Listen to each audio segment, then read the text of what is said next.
a pneumatic, like a sand rammer, a little jackhammer, basically, small, and we. Yeah, Ryan showed us one of those. Okay, yeah, so we use the same. What happens if one Yeah, breaks?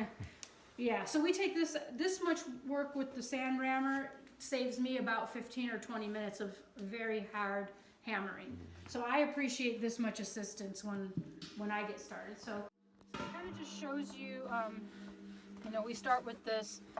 These are my tools that I use. This is my sinking hammer, and it's a 4-pound sledge, and sometimes we have to use a 6-pound sledge when we're using the bigger drums, especially the 18-inch diameter drums. But you can just pass this around and just take a look at the faces of these hammers. Also, everything is shaped. We customize these hammers so that they don't put any dents or any imperfections into the metal as we're building them. And then this is my little. You guys probably already Michael showed you a little bit about the grooving. Okay, and I always use the seam for everything so that I can come back to the seam and have somewhere I recognize as a starting point. And we work in pie shapes. So even though this is a round surface, we take the surface and we kind of pie shape it down to the middle, and then we turn it, and we keep pie shaping so that eventually we'll have stretched the metal. And the point of all of this is like my perfect example is, when we're building the drum, we don't want the drum to end up like this, which is how a lot of people, when they first start building, they just keep hammering it down in the middle, thinking that they need to just push down the middle to move it, and it ends up this shape. But what we're looking for is this shape, and it's not even where it needs to be yet because I haven't built it.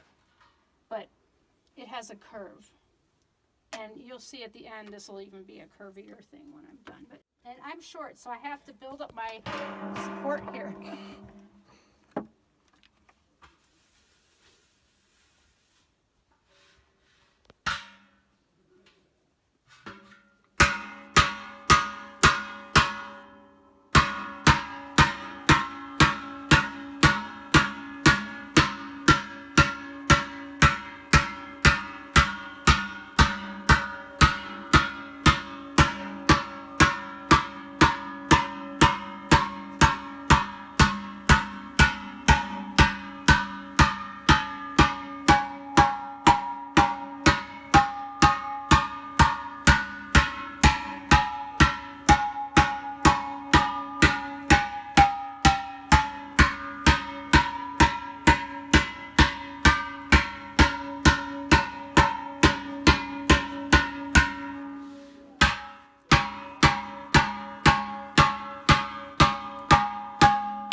So for this drum, I'm gonna build the mate of this drum, and this is a set of 2 instruments, 2 drums that make 1 instrument, and it's fully chromatic that way. So I'm just gonna show you how the layout goes.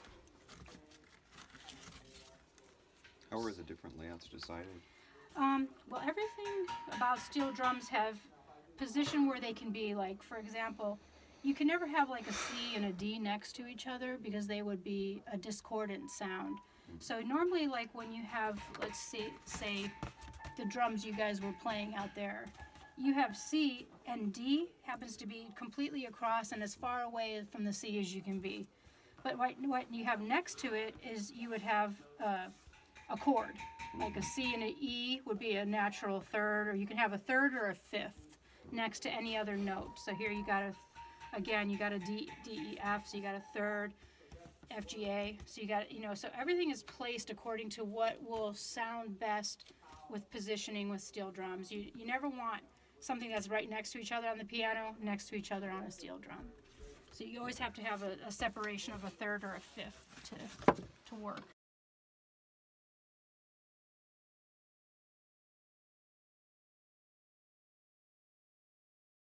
So Just going to kind of just show you quickly how we just lay this out. So, and everything else about laying out a steel drum, it's all geometry. So the first thing we have to establish is we have to know where the true center of this drum is. Otherwise we can't make any movement.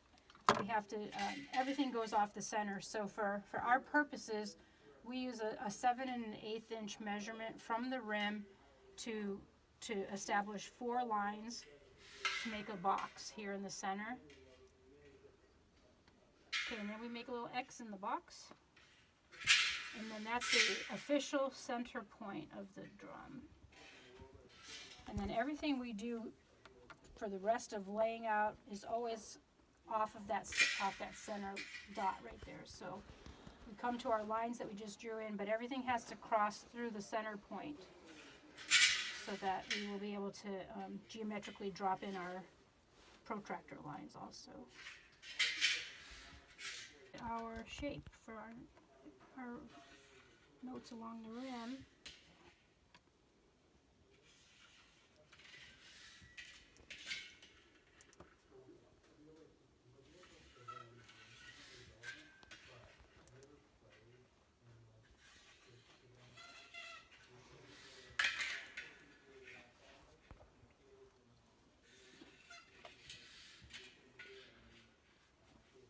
This is basically how we get the pattern on here.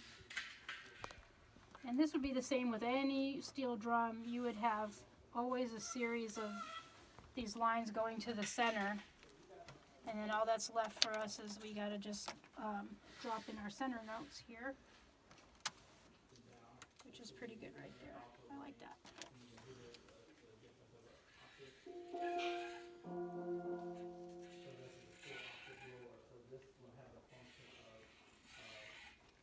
Okay, so then that drum would be ready for me to take this this lighter hammer now, and I would start refining it a little bit. Things like right here, if you could see, imagine dropping a bead down here and it wants to roll, but it encounters this raised area right here. It wouldn't be able to roll.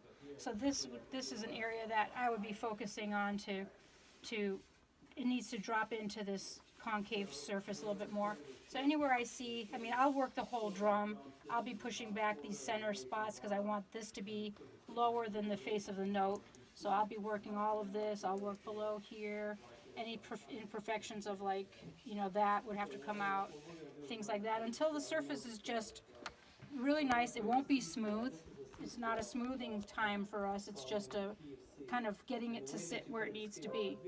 And then from here, we would be, after we're done grooving it with this little hammer and punch, then we cut it off.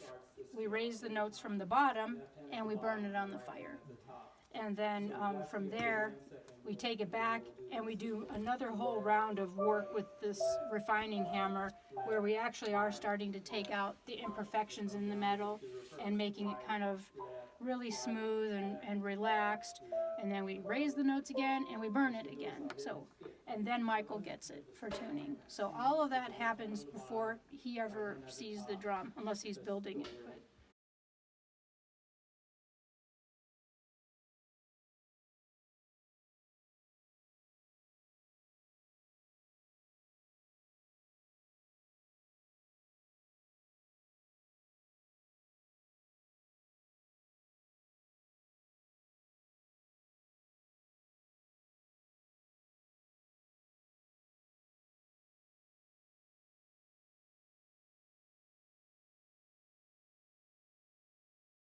permanent, and I'll just show you that, and that's done with this punch and some rapid hammering. So this is going to be just a little bit loud, so make sure your ear protection, and I can just show you what that looks like to do this particular job. And this is one of the more challenging things for someone who's newly learning to make steel drums, how to get that line in here without punching through the surface or making a very erratic line. So it takes a little bit of time for your hands to kind of be able to gain control over the punch and the hammering.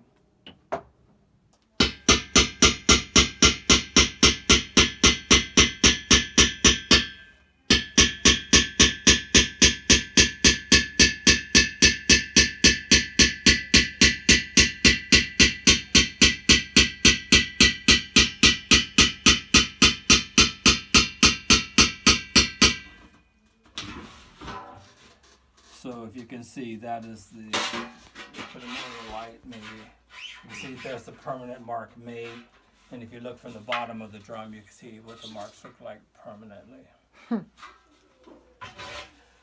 So once we get a note that's made permanent on the surface, the next question might be how is it tuned? Just to give you a basic, kind of very schematic idea of what tuning is like. Now that we have a permanent note on the surface that's flat, to bring that note into any kind of activity, we have to raise it up some. So what we do is,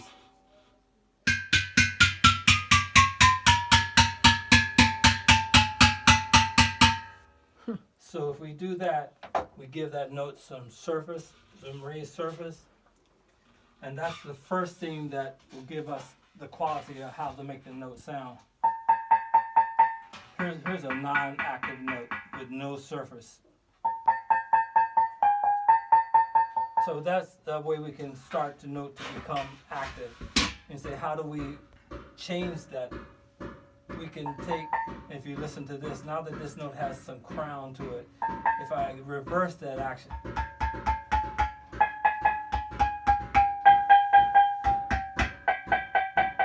you hear that change. And what that's like doing that, and I illustrated this on this note here, notes are like, I try to give the idea that this is like an area that has two strings. So there's a sound this way and there's a sound this way. There's a sound that's lower this axis of the note because it's longer that way than it is here. So this note will have three basic sounds to it. It'll have the sound of whatever that is, whatever it's called, F, G, A flat, or B flat, whatever it is. That I haven't dialed in a pure note, so I don't know what this sound is. But at the top, it will be something that's eight places higher. The note is that, but these other sounds, these are the things we try to control to give the note a pure sound. And I'll give you an idea of what that's like with the smaller drum here. So what I have on this drum head is a couple of notes I was able, this is a very poorly made drum. It's made by a student, but I was able to kind of make it available to show you some of these tuning ideas. What I have on this drum is a C and an E and a G. So I can dial up C on the strobe tuner. If everyone can see that, I hope you can get a chance to see that. If the note is correct, it will show us a stable. Right now you can see all the overtones and things in my voice is making the display to jump around because it's not recognizing a C or F sharp in my voice. It's just recognizing there's all kinds of tonalities happen. But once I tune this note, this is my C. See what happens. The machine can identify that there's a note there. And it's showing that that note C, with that display staying straight up and down, is totally correct. But this play is slightly moving to the left. It means it's slightly flat, but I won't change it because I got to go around the rest of the drum and tune notes. I can dial up E.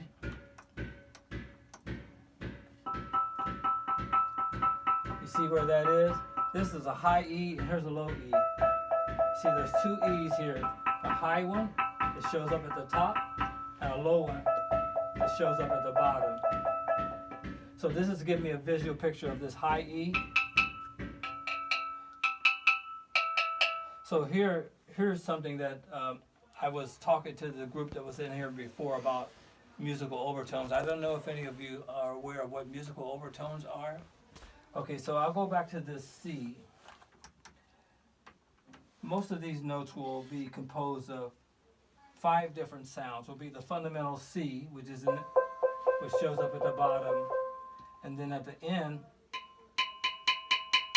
there's an octave of a C, and there's another note. There's another overtone here, which is a G. The note is that, but the overtones are these.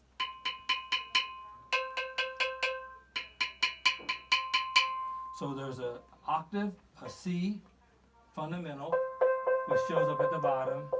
There's a C octave, it shows up at the top, and then there's a G.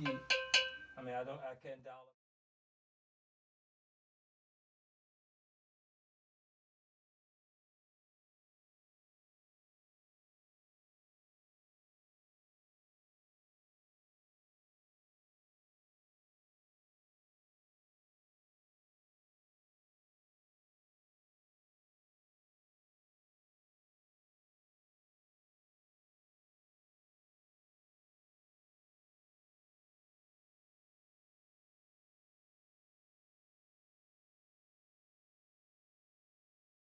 So this is the top instrument in the steel drum orchestra or a steel drum band.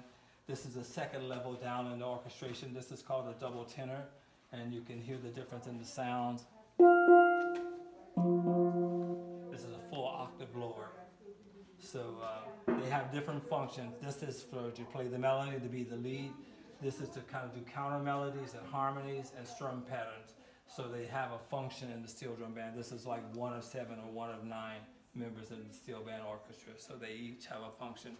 So now when we come to these over here, these are generic steel drums. Just coming down the scale. See if you could remember to do that. C, B, A, G, F, E, D. One more time.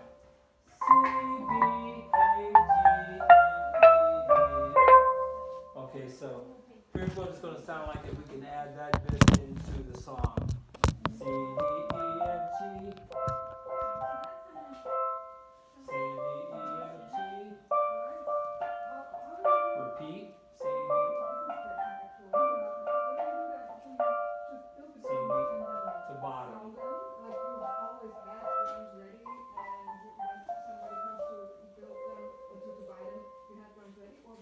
Ready to go? Here we go. C, D, E, F, G, bottom. C, D, E, F, G, top. We'll repeat. C, D, top. Bottom. Come down.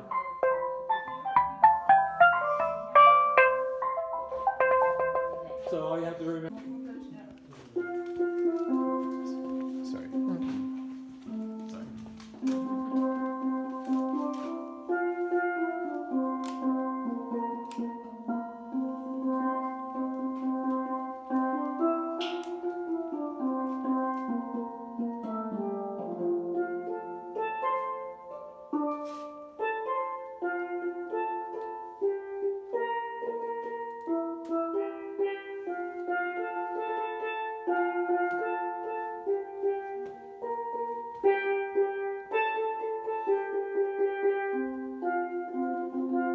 That's a little bit of Jamaica for a while. I haven't played.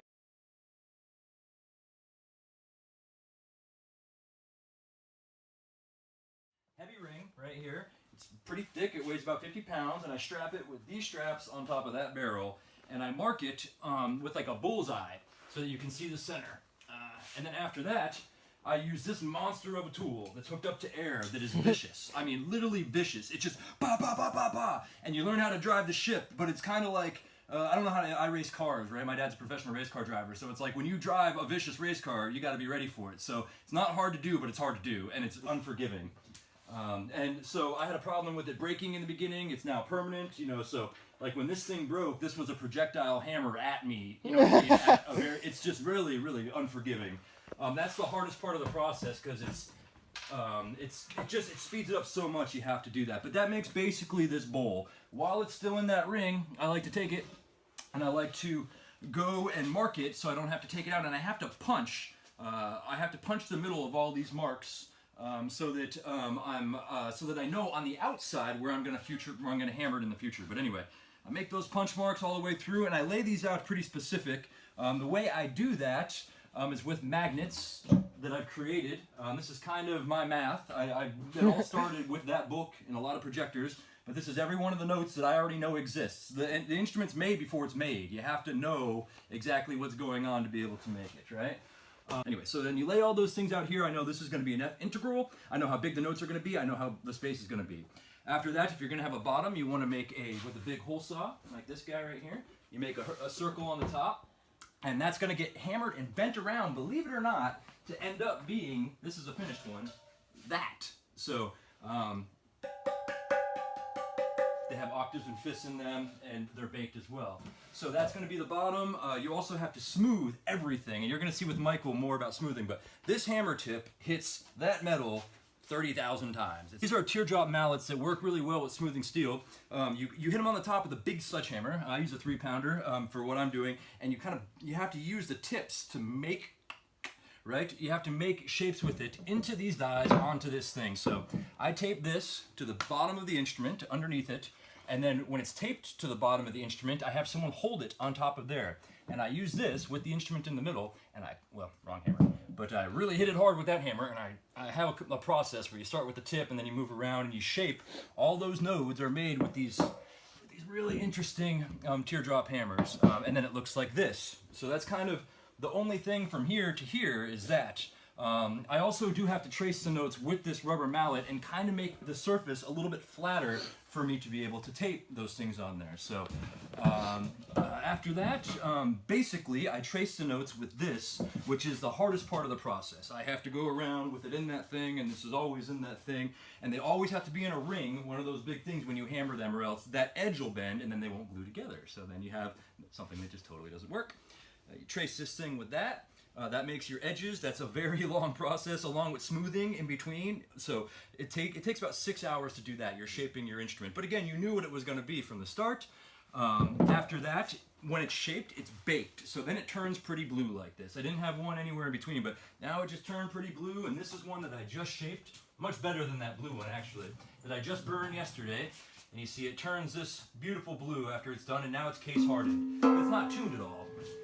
So I go and I develop the smartest part about these instruments, which is like, it's not a trade secret, but if you don't swing a hammer, you can't really figure out, is creating these pads underneath here that each one of these notes has a lot going on, where I create a pad there and there and there, and then I hammer a thing here, here, and here, and that raises it a little bit so it can access a fifth and an octave, and then I bake it again. And so the tuning process, people are like, oh, it's just like, people won't tell you how to do it. It's like, you gotta fail at least 10 of them, even when you know what to do, to be able to make from start to finish an instrument like this that works. They're hard to make them work totally, because you have to start out knowing what you're going to do. And if you don't fail your way to succeed to know what you're going to do, most people stop in a short amount of time. This instrument's getting closer to working, and they do interesting things.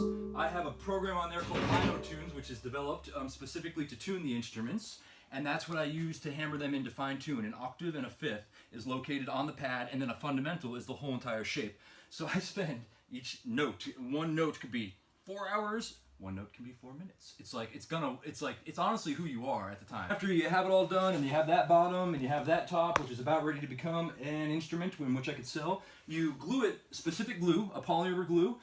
There's Wattenbach from Germany, and there's also 3M that makes this. This is a 706 UV.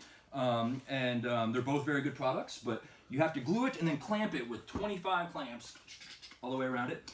And I just put one clamp where there's one bolt, but you have to really clamp it hard, and I put a light bulb in it while it's upside down, and that kind of keeps the metal a consistent temperature for it to dry for 3 days. And I have to wait 10 days before I can reach in there and fine tune it, and that's kind of how it becomes an end instrument. So